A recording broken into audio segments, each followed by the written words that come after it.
નમસ્કાર મંતવ્ય ન્યૂઝમાં આપ સૌનું સ્વાગત છે। મેટ્રો ન્યૂઝમાં મહાનગરોના મહત્વના સમાચારોની સાથે હું છું બંશ્રી। આજના મહત્વના સમાચારો પર એક નજર કરીએ તો કેન્દ્રીય ગૃહપ્રધાન અમિત શાહ ગુજરાતના પ્રવાસે છે, ત્યારે તેમણે સંગઠનને લઈ પ્રદેશ અધ્યક્ષ સી.આર. પાટીલ સાથે બેઠક યોજી હતી। ગાંધીનગરની વાત કરીએ તો રાજ્ય સરકારે ઇલેક્ટ્રિક વાહનો માટે નવી પોલિસી જાહેર કરી છે, જેમાં રાજ્યને પ્રદૂષણ મુક્ત બનાવવા સરકાર પ્રયાસ કરી રહી હોવાનું સીએમએ જણાવ્યું હતું। બીજી તરફ વડોદરાના કલેક્ટર પદે આરવી બારડે ચાર્જ સંભાળ્યો છે। આરવી બારડે ચાર્જ સંભાળતા કહ્યું કે કોરોનાની ત્રીજી લહેર માટે તંત્રને સજ્જ કરીશું। જ્યારે ડાયમંડ સિટી સુરતથી સમાચાર આવી રહ્યા છે કે સુરતમાં સ્પોટ વેક્સિનેશનને બહોળો પ્રતિસાદ મળી રહ્યો છે। એક દિવસમાં 37,000 લોકોને વેક્સિન અપાઈ હતી।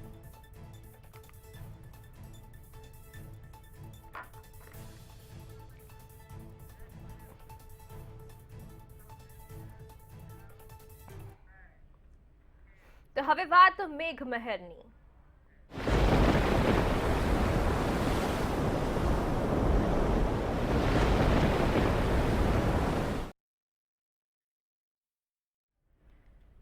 તો ચોમાસાની શરૂઆત તો થઈ ગઈ છે, ત્યારે વાત કરવામાં આવે તો અમદાવાદમાં પણ વરસાદી માહોલ હજી પણ છવાયેલો છે। ઘણા ખરા વિસ્તારોમાં વરસાદ પણ વરસી રહ્યો છે, ત્યારે વાતાવરણમાં ઠંડક પણ પ્રસરી છે।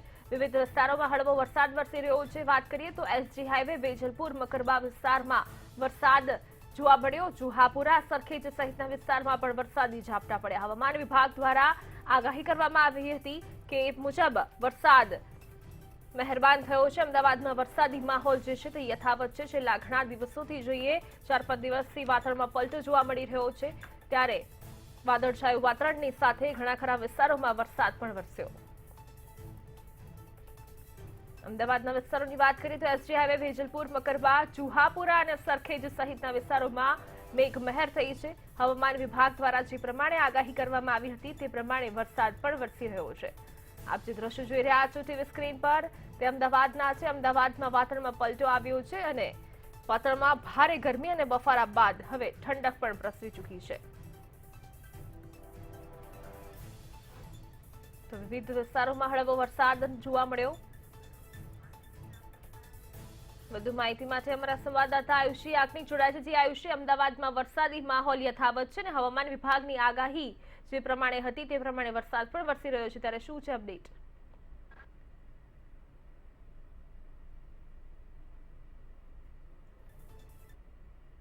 વિસ્તારોની અંદર આ વરસાદની શરૂઆત છે તે થઈ ચૂકી છે અને ખાસ કરીને વરસાદની શરૂઆત થતાની સાથે જ જે વાતાવરણ લોકો છે તેની મજા માણવા માટે પણ બહાર નીકળી ગયા છે। જેવી અત્યારે જોઈ શકાય છે દ્રશ્યોમાં કે આ દ્રશ્ય છે આશ્રમ રોડના કે જ્યાં હાલ વરસાદ જે છે વરસી રહ્યો છે। આ દ્રશ્યો છે આશ્રમ રોડના કે જ્યાં હાલ વરસાદ જે અને વરસાદની શરૂઆત છે વરસાદ હવામાન વિભાગ દ્વારા જે રીતે આગાહી આપવામાં આવી હતી આગાહી પર નજર કરીએ તો જે આ પ્રિડિક્શન હતું તે મુજબ ઉત્તર ગુજરાત અને મધ્ય ગુજરાતની અંદર ભારે વરસાદ જે છે તે વરસી શકે છે તેવી આગાહી કરી હતી। ત્યારે અત્યારે એ રીતે જોઈ શકાય છે કે આયુષી, આભાર માહિતી આપવા બદલ। અમદાવાદના વિસ્તારોમાં વરસાદ વરસી રહ્યો છે, વાતાવરણમાં પણ ઠંડક પ્રસરી છે। આ સાથે જો વાત કરીએ તો એસજી હાઈવે વેજલપુર મકરબા વિસ્તારમાં વરસાદ વરસ્યો। આ સાથે જુહાપુરા અને સરખેજ સહિતના વિસ્તારોમાં પણ વરસાદી ઝાપટા જોવા મળ્યા। હવામાન વિભાગ દ્વારા જે પ્રમાણે આગાહી કરવામાં આવી હતી તે પ્રમાણે વરસાદ વરસી રહ્યો છે, ત્યારે અમદાવાદમાં વરસાદી માહોલ હજી પણ યથાવત છે।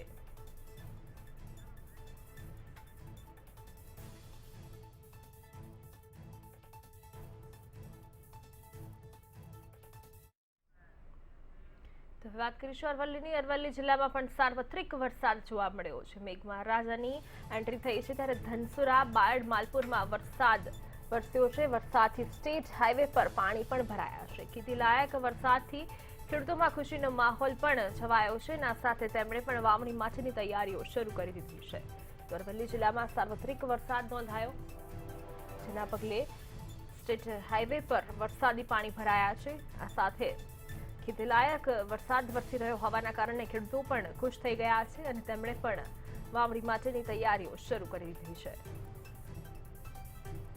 તો આપ જે દ્રશ્યો જોઈ રહ્યા છો મંતવ્ય ન્યૂઝ ટીવી સ્ક્રીન પર એ અરવલ્લીના છે। ધનસુરા બાયડ માલપુરમાં વરસાદ વરસ્યો। નીચાણવાળા વિસ્તારોમાં ઘણી ખરી જગ્યાએ પાણી ભરાવાના દ્રશ્યો પણ સામે આવ્યા. તો વરસાદથી સ્ટેટ હાઈવે પર પાણી પણ ભરાઈ ચૂક્યું છે.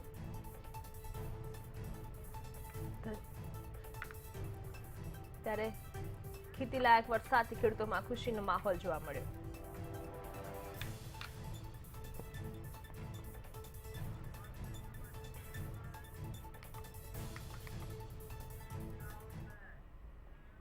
તો ગુજરાતમાં આગામી 4 વર્ષ માટે ઇલેક્ટ્રિક વ્હીકલ પોલિસી જાહેર કરવામાં આવી છે. ત્યારે મુખ્યમંત્રી વિજય રૂપાણીએ પત્રકાર પરિષદ યોજીને ઇલેક્ટ્રિક વ્હીકલ પોલિસીમાં મળનારી સબસિડીની માહિતી આપી, જેમાં 2 વ્હીલર માટે 20,000 અને 4 વ્હીલર માટે 1.5 લાખ રૂપિયાની સબસિડી આપવાની પણ જાહેરાત કરવામાં આવી છે.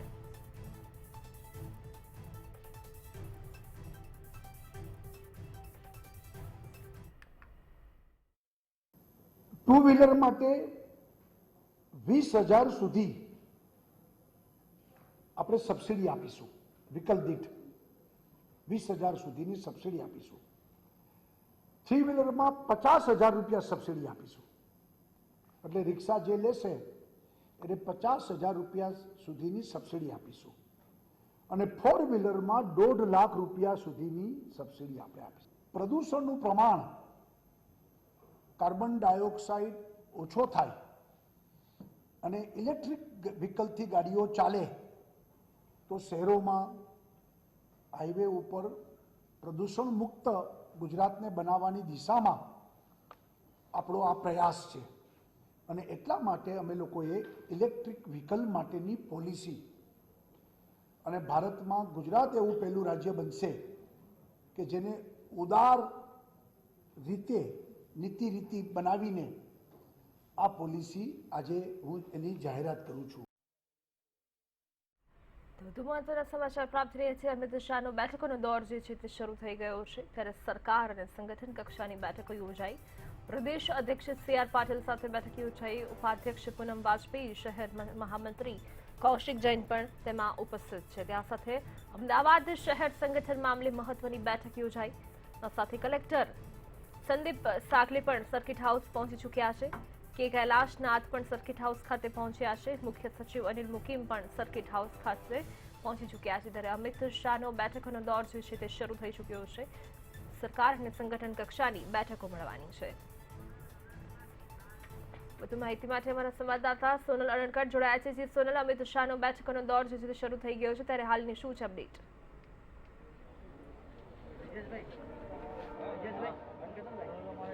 જી, અમિત શાહ સવારથી આજે લગભગ 12 વાગ્યાથી અહીંયા બેઠકોનો દોર તેમનો ચાલી રહ્યો છે. ખાસ કરીને અત્યારે કે કૈલાસનાથન અને અનિલ મુકીમ પણ આવી પહોંચ્યા છે. અહીંયા બેઠકોનો દોર હજુ પણ ચાલી રહ્યો છે. અને સાથે સાથે જ પ્રદેશ પ્રમુખ CR પાટીલ પણ અહીંયા પહોંચ્યા હતા. અહીંયાના જે દ્રશ્યો છે તે હું આપને બતાવવા માંગીશ. જોઈ શકો છો કે જે રીતે અહીંથી જોઈ શકાય છે કે સિક્યુરિટી જે રીતે સુરક્ષા વ્યવસ્થા ગોઠવવામાં આવી છે અને જે રીતે અહીંયાનો માહોલ જોવામાં આવી રહ્યો છે, સુરક્ષા વ્યવસ્થાના ભાગરૂપે અહીંયા બહાર સિક્યુરિટી પણ ગોઠવી દેવાય છે. અમિત શાહનો બેઠકોનો દોર સતત ચાલી રહ્યો છે. ખાસ કરીને અહીંયા પ્રદેશ પ્રમુખ CR પાટીલ પણ હાજર છે અને સાથે જ જે અમદાવાદના જે ઉપાધ્યક્ષ છે તે પણ અહીંયા હાજર છે. સાથે સાથે મહામંત્રી જે છે કૌશિક જૈન તેઓ પણ અહીંયા હાજર છે. એટલે કહી શકાય કે શહેરનું જે માળખું છે, અમદાવાદ શહેરનું માળખું જે હજુ સુધી જાહેર થવામાં સમય લાગી રહ્યો છે, તેના સંદર્ભે હાલના તબક્કે ચર્ચા કરવામાં આવી રહી હોય તેવું પણ એક અનુમાન છે. અને સાથે જ કે કૈલાસનાથન અને અનિલ મુકીમ પણ અહીંયા આવી પહોંચ્યા છે. મહેસૂલ મંત્રી કૌશિક પટેલ પણ અહીંયાની બેઠકમાં હાજર છે અને સાથે જ ધારાસભ્ય ભૂપેન્દ્ર પટેલ પણ અહીંયા હાજર છે. એટલે લોકસભા મત વિસ્તારમાં જે કંઈ પણ વિકાસ કાર્યો છે, જે કંઈ પણ કામગીરી હજુ સુધી બાકી રહી છે તેને વેગ આપવા માટે થઈને અને ખાસ કરીને જે ઓવરબ્રિજ બનાવવામાં આવી રહ્યા છે તેની કામગીરી ઝડપથી પૂર્ણ કરવામાં આવે તે સંદર્ભે ગઈકાલે પણ અમિત શાહે જ્યારે મીડિયા સાથે વાતચીત કરી હતી ત્યારે તેમણે એ કામગીરી પર ભાર મૂક્યો હતો કે જે 3 ઓવરબ્રિજ અત્યાર સુધી ગઈકાલે તેમણે ઓપનિંગ કર્યું છે અને હવે બાકી જે કામગીરી રહી છે તેને વધુ વેગ આપવા માટે થઈને કઈ રીતે આગળ કામગીરી ઝડપથી વધારવી તે સંદર્ભે થઈને આજની જે આ બેઠકોનો દોર છે તે ચાલી રહ્યો છે. સાથે જ સંગઠનની કામગીરી પણ એટલી જ મહત્વની રહી છે. જે રીતે અત્યારે ગુજરાતનું રાજકીય ચિત્ર બદલાઈ રહ્યું છે, ક્યાંક ને ક્યાંક આપ જે છે તે મજબૂત વિપક્ષ તરીકે આગળ ઉભરી રહ્યો છે, તો તેના પગલે જે રીતે આપ લોકો સુધી પહોંચવાનો પ્રયાસ કરી રહ્યો છે અને સાથે જ કોંગ્રેસ પણ વિવિધ મુદ્દાઓ પર જ્યારે ભાજપને ઘેરી રહી છે, ત્યારે આ તમામ મુદ્દાઓ પર આગળના દિવસોમાં સંગઠન કઈ રીતે આગળ કામગીરી કરશે તે સંદર્ભે પણ આજની બેઠકમાં ચર્ચા કરવામાં આવી રહી છે. અને સાથે જ જે અમદાવાદનું જે શહેરનું માળખું જે છે તે જાહેરાતની સંદર્ભમાં પણ મહત્વ આવી રહ્યા હોય તેવું હાલના તબક્કે લાગી રહ્યું છે. જી સોનલ, આભાર સમગ્ર માહિતી આપવા બદલ. તો અમિત શાહનો બેઠકોનો દોર જે છે શરૂ થઈ ગયો છે. જો વાત કરવામાં આવે તો સરકાર સંગઠન કક્ષાની બેઠકો મળવા જઈ રહી છે.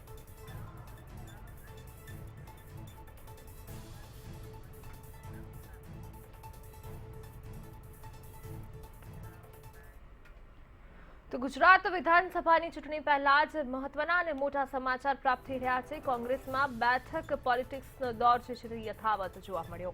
અમદાવાદમાં આશ્રમ રોડ ખાતે કોંગ્રેસના નેતાઓની બેઠક મળી. આ સાથે કોંગ્રેસના એક જૂથના નેતાની પણ બેઠક મળી.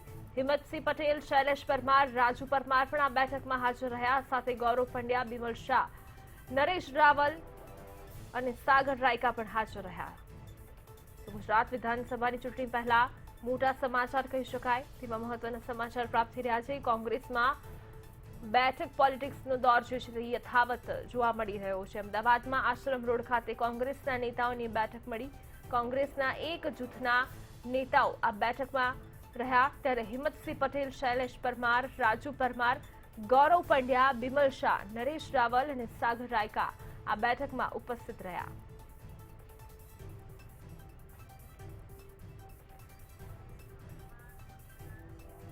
વધુ માહિતી માટે અમારા સંવાદદાતા રીમા દોશી જોડાય છે. રીમા, ગુજરાત વિધાનસભાની ચૂંટણી પહેલાના મોટા સમાચાર કહી શકાય કે કોંગ્રેસમાં બેઠક પોલિટિક્સનો દોર જે છે યથાવત છે. ત્યારે શું છે અપડેટ?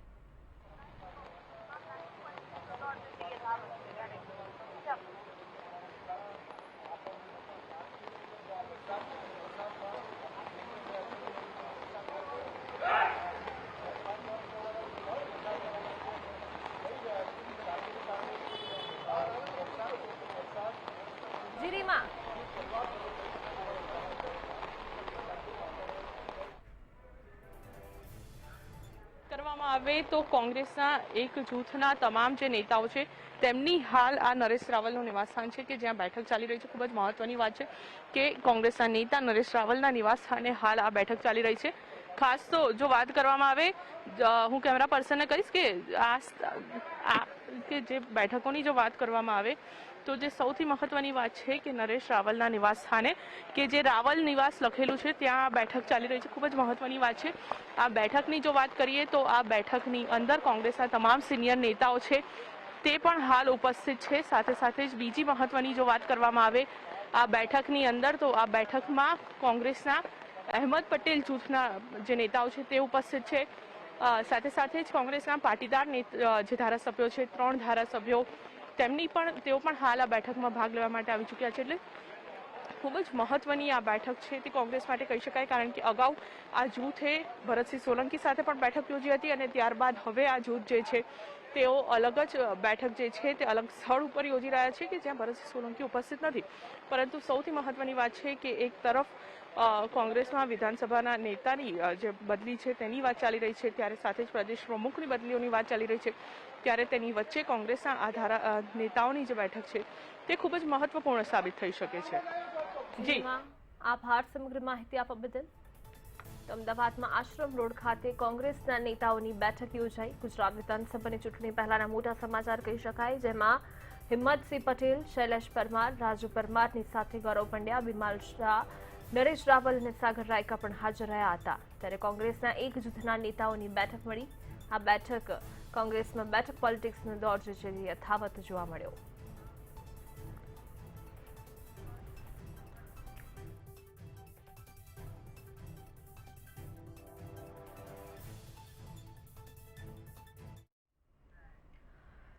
તો અમદાવાદના બોડકદેવ વિસ્તારમાં વૃક્ષારોપણ કાર્યક્રમ યોજાયો. દરમિયાન કેન્દ્રીય ગૃહમંત્રી અમિત શાહ ઉપસ્થિત રહ્યા અને લોકોને વધુમાં વધુ વૃક્ષો વાવવા માટે અપીલ કરી. સાથે જ તેઓ રસીકરણ અને સસ્તા અનાજ મામલે મહત્વની પ્રતિક્રિયા આપી હતી. આપવા માંગુ છું કે તમે જે ઇનિશિયેટિવ લીધા છે એ અમદાવાદને સૌથી વધુ ગ્રીન કવર બનાવવાના શહેરની દિશામાં ગઈ છે. 15 લાખ વૃક્ષોનું વાવેતર આપણે કુદરતને ના રોકીશું. વાવાઝોડું વાયુ વૃક્ષો પડી ગયા, ધરાશાયી થાય, આપણે શું કરી શકીએ? અસહાય છે. એ ભલે બધાને સંતોષજનક લાગે, હું નાગરિકોને અપીલ કરવા માંગુ છું અને વિશેષ કરી ભારતીય જનતા પાર્ટીના કાર્યકર્તાઓને અપીલ કરવા માંગુ છું કે આપણી સોસાયટીમાં આપણે વૃક્ષો વાવીએ અને પાણી વાવવાની પીવડાવવાની વ્યવસ્થા સોસાયટીમાં 5 લોકોને આપણે ના કરી શકીએ? ચાલે જ છે ખૂબ સુંદર રીતે, પરંતુ ત્રીજું વેવ રોકવું જનતાના હાથમાં છે, આપણા કાર્યકર્તાઓના હાથમાં છે, જનતાના આગેવાનોના હાથમાં છે. દરેક વ્યક્તિને ત્રીજું વેવ આવવા પહેલા ટીકો લગાવી દેવો, રસી લગાવી દેવી એકમાત્ર ભારતીય જનતા પાર્ટીના કાર્યકર્તા અને સૌ પાર્ટીના કાર્યકર્તા આનું સામાજિક નેતૃત્વ કરવું જોઈએ. અને આ અનાજ જેનો અધિકાર છે અનાજ પર, એ ગરીબ બાળક, એ ગરીબ મહિલાના ઘરમાં પહોંચે એની તો હવે વાત સુરતની. સુરત શહેરમાં કોરોનાના કેસમાં સતત ઘટાડો નોંધાયો છે. 16 મહિનામાં સૌથી ઓછા કેસ સુરત શહેરમાં નોંધાતા તંત્રએ રાહતનો શ્વાસ લીધો છે. હજારોની સંખ્યામાં નોંધાતા કેસમાં માત્ર હવે સુરતમાં 16 કેસ નોંધાયા છે. કેસોમાં ઘટાડો થતા તંત્રએ પણ રાહતનો શ્વાસ લીધો. સુરત શહેરમાં કોરોના પોઝિટિવનો આંકડો સતત ઘટી રહ્યો છે, એટલે પ્રશાસન પણ રાહતની શ્વાસ લઈ રહ્યું છે. કારણ કે 1 મહિના પહેલા જ્યાં સુરત શહેરમાં 2000ની આસપાસ કોરોના પોઝિટિવ રોજે રોજ સામે આવ્યા હતા, ત્યાં હવે માત્ર 16 જેટલા પોઝિટિવ કેસો સામે આવ્યા છે. 50 જેટલા દર્દીઓ હજી સારવાર લઈ રહ્યા છે. એટલે કહી શકાય કે સુરત શહેરમાં કોરોનાની જે બીજી લહેર છે એ લગભગ પૂર્ણ થવાની આરે છે. ત્યારે તમામ જે રિસ્ટ્રિક્શન હતા એ સરકાર દ્વારા પણ ઉઠાવી આવે છે. વેપાર ધંધાઓ શરૂ થઈ ચૂક્યા છે. સુરત નવી સિવિલ હોસ્પિટલમાં COVID-19 હોસ્પિટલ આવી છે, ત્યાં ઓછી સંખ્યામાં દર્દીઓ હોવાને કારણે કર્મચારીઓ પણ રાહતનો શ્વાસ લઈ રહ્યા છે. એક સમય હતો કે અહીં સૌથી વધુ લોકોની ભીડ જોવા મળી રહી હતી, કારણ કે રોજે રોજ 2000ની આસપાસ પોઝિટિવ કેસો આવી રહ્યા હતા.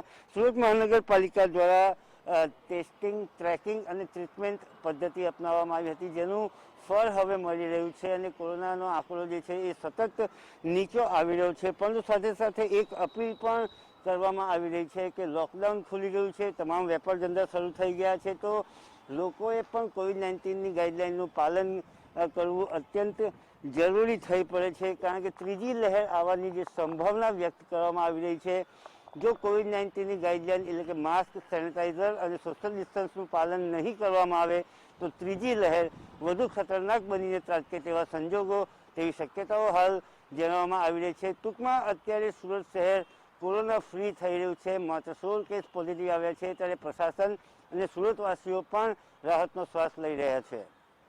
કેમેરામેન હેમંત વારસુ સાથે સંજય મહંત, મંતવ્ય ન્યૂઝ, સુરત. અમદાવાદમાં સાબરમતી નદીમાંથી કોરોના વાયરસ મળ્યા બાદ સુરતનું તંત્ર પણ એલર્ટ થયું છે. શહેરના જુદા જુદા વિસ્તારમાંથી પાણીના સેમ્પલ લેવામાં આવ્યા છે. વીર નર્મદ દક્ષિણ ગુજરાત યુનિવર્સિટીના નિષ્ણાંતોએ 11 જેટલા સેમ્પલ લઈ ચકાસણી માટે મોકલ્યા છે. ત્યારે પાણીમાં કોરોના વાયરસ છે કે નહીં તે અંગેની તપાસ કરવામાં આવશે. પાણીમાં કે કોઈ જગ્યાએ સેમ્પલ લેવામાં આવ્યું છે એમાં કોઈ પણ પ્રશ્ન નથી અને લોકોને કંઈ ચિંતા કરવાનું નથી. આ એક રિસર્ચ પર્પસ માટે યુઝ કરવામાં આવે છે અને કોઈ પણ બાબત હોય તો અચૂક રીતે લોકો સુધી આ વાત અમે પહોંચાડીશું. તો ભગવાન જગન્નાથની 144મી રથયાત્રા પૂર્વે જળયાત્રાની તૈયારીઓ શરૂ થઈ ગઈ છે. પૌરાણિક વિધિ વિધાન સાથે જળયાત્રા યોજાશે. કળશ પૂજા, જળપૂજા સહિત અભિષેક સાથે જળયાત્રા યોજાશે, જે ખાસ કોરોનાની ગાઈડલાઈનનું પાલન પણ કરવામાં આવશે.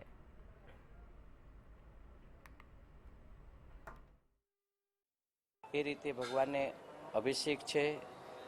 સાબરમતી, સોમનાથ, ભૂધરના આરે જઈને ગંગા પૂજન કરી અને જળ લાવીને ભગવાનને અભિષેક કરાવવામાં આવશે અને ત્યારબાદ અભિષેક બાદ ભગવાનને જે દર વર્ષે ગજવેશ ધરાવવામાં આવે છે એ ગજવેશ ધરાવવામાં આવશે. એટલે વિધિ વિધાન પ્રમાણે ભગવાનનો જળયાત્રા મહોત્સવ મનાવવામાં આવશે, પણ વિશેષમાં સરકારશ્રીની ગાઈડલાઇનનું ધ્યાન રાખી, મહામારીને ધ્યાન રાખીને કાર્ય કરવામાં આવશે. 144મી રથયાત્રા અને પૂર્વે જળયાત્રાની તૈયારીઓ છે તે જગન્નાથ મંદિરમાં શરૂ કરી દેવામાં આવી છે. જે રીતે 144મી રથયાત્રા જે કોરોના મહામારી વચ્ચે યોજાઈ શકે છે અને તે પૂર્વે જ્યારે રથયાત્રા પૂર્વે નાની યાત્રા જેને માનવામાં આવે છે તેવી જળયાત્રા છે તેની તૈયારીઓ છે તે મંદિર પરિસરમાં શરૂ કરી દેવામાં આવી છે. કોરોના ગાઈડલાઇન અને જે સરકારની ગાઈડલાઇન જાહેર કરવામાં આવશે તે મુજબ યાત્રાનું આયોજન કરવામાં આવશે, પરંતુ મહત્વની બાબત એ પણ છે કે જે વિધિ વિધાનો છે તે પરંપરાગત કરવામાં આવશે, જેમાં જે 108 કળશની અંદર જળ ભરવામાં આવશે, સોમનાથ ભૂદરના આરેથી જે જળયાત્રાની પૂજા વિધિ છે તે કરવામાં આવશે અને સાથે જ ભગવાનને ગજવેશ પણ અર્પણ જે ધારણ કરાવવામાં આવશે. એટલે કહી શકાય કે તમામ વિધિ વિધાનો સાથે જે પૂનમના દિવસે જળયાત્રા છે તેનું આયોજન થશે. કેમેરા પર્સન ઉમેશ પરમાર સાથે આયુષી યાજ્ઞિક, મંતવ્ય ન્યૂઝ, અમદાવાદ. તો રાજ્યમાં સોમવારથી વોક ઇન વેક્સિનેશનનો પ્રારંભ થયો છે, ત્યારે સુરતમાં સ્પોટ વેક્સિનેશનને બહોળો પ્રતિસાદ મળી રહ્યો છે.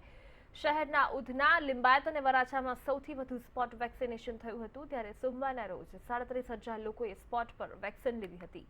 મહત્વનું છે કે અગાઉ સ્લોટ ન મળતા વેક્સિનેશન ઓછું થયું હતું, ત્યારે હવે સરકારે વોક ઇન વેક્સિનેશનનો પ્રારંભ કરતા મોટી સંખ્યામાં લોકો રસી લેવા પહોંચી રહ્યા છે, જ્યાં સ્થળ પર જ રજીસ્ટ્રેશન કરી રસી આપવામાં આવે છે.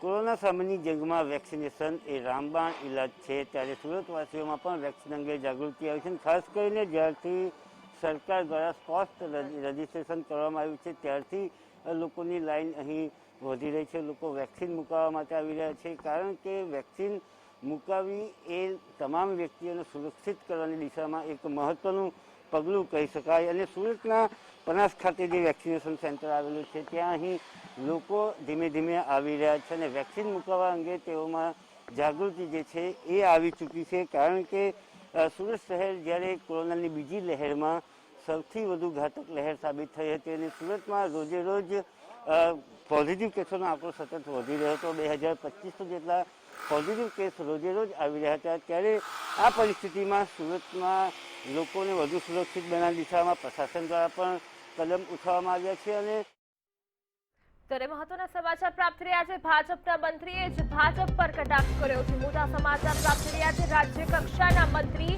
પરસોત્તમ સોલંકીએ મહત્વનું નિવેદન આપ્યું છે. નુકસાની મુદ્દેનું આ નિવેદન કહી શકાય. ત્યારે ભાજપની સરકારમાં માછીમારોને નુકસાન થયું છે, ત્યારે સરકાર જાહેરાત તો કરે છે પરંતુ તેનો અમલ થતો નથી, તેવું નિવેદન પરસોત્તમ સોલંકીનું સામે આવ્યું છે. પેકેજ આપ્યું છે પણ અમલવારી નથી થઈ તેવું પણ જણાવ્યું. આ સાથે માછીમારોની તકલીફ કોઈ જ જોતું નથી તેમ પણ તેમણે જણાવ્યું.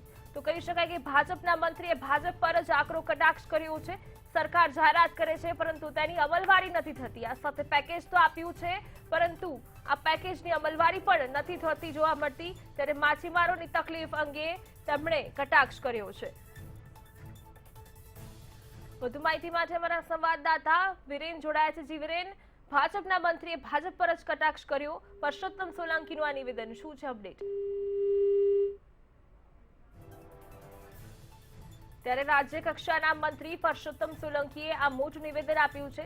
નુકસાનીના મુદ્દે આ નિવેદન આપવામાં આવ્યું. ભાજપના મંત્રી થઈને ભાજપ પર જ આકરો કટાક્ષ કરવામાં આવ્યો છે. ભાજપની સરકારમાં માછીમારોને નુકસાન થઈ રહ્યું છે, ત્યારે સરકાર જાહેરાત તો કરે છે પરંતુ તેના અમલનું શું? પેકેજ તો આપ્યું છે પરંતુ તેની અમલવારી નથી થઈ, ત્યારે માછીમારોની તકલીફ તરફ કોઈ પણ પ્રકારનું ધ્યાન નથી દોરવામાં આવતું તેવો કટાક્ષ રાજ્ય કક્ષાના મંત્રી પરસોત્તમ સોલંકીએ કર્યો છે. વિરેન જોડાઈ ચૂક્યા છે આપણી સાથે. છે વિરેન, રાજ્ય કક્ષાના મંત્રી પરસોત્તમ સોલંકીનું નિવેદન, ભાજપના મંત્રી થઈને ભાજપ પર જ કટાક્ષ, શું છે અપડેટ? જે ચોક્કસ જે પ્રમાણે માછીમારોને જે સહાયની વાત હતી તેમાં અન્યાય થયો તેવી અમે લાગણી વ્યક્ત કરી હતી અને ભાજપના જ રાજ્ય સરકારના મંત્રી છે પુરુષોત્તમ સોલંકી અને તેમના સરકાર ઉપર જ આક્ષેપ કરતા એક હલચલ મચી ગઈ છે અને જે પ્રમાણે અમે આક્ષેપો કર્યા તે પ્રમાણે ચોક્કસ સરકારમાં હલચલ મચી ગઈ અને જે માછીમારોને સહાય પૂરતી મળવી જોઈએ અને તેમને માછીમારો પ્રત્યે જે સહાનુભૂતિ દર્શાવી છે તે પ્રમાણે ચોક્કસ મુખ્યમંત્રી પર કંઈક વિચારવું પડશે. જી વિરેન, આભાર સમગ્ર માહિતી આપવા બદલ. તો સરકાર જાહેરાત તો કરે છે પરંતુ તેની અમલવારી નથી થતી, ત્યારે ભાજપની સરકારમાં માછીમારોની તકલીફ કોઈ જ જોતું નથી.